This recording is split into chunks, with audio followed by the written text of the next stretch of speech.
In today's video, I'm going to teach you how to create a message in AWeber. By the end, you'll know how to start a new message, choose a template, customize your content, and save your draft with confidence. First, head to your messages area in AWeber and click Create a Message. This opens the drag and drop email editor, which is perfect for building professional emails without any coding. Give the editor a moment to load so you can see all the available tools. Next, open the Templates panel. Templates give you a head start with layout and styling, so you don't have to design from scratch. Browse through the categories and preview a few options. Look for a design that matches your brand and suits the purpose of your message, whether it's a quick update, a newsletter, or a promotion. When you've found a design you like, select that template and click Apply.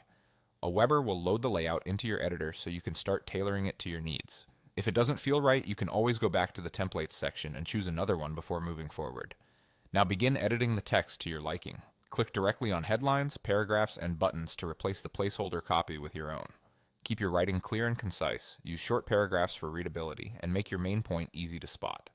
If your template includes buttons or links, update the labels so they're action-oriented and make sure the destination URLs are correct. Adjust fonts, sizes, and colors to stay on brand, but aim for good contrast for accessibility. With your basic copy in place, look for the Content Blocks panel in the editor. These blocks are the building pieces of your email, things like text, images, buttons, dividers, social icons, and more.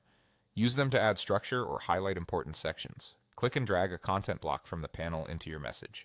As you move it around, you'll see placement guides that show where it can go. Position it exactly where you want it in the layout. Release the mouse to drop the block into place, then click on the new block to customize it, just like you did with the text. You can tweak spacing, alignment, and styling to keep everything consistent and easy to scan, especially on mobile devices. When you're happy with your message, click Save and Exit. This saves your work and returns you to your messages page with your draft ready for future use. That's it, your AWeber message is created and saved.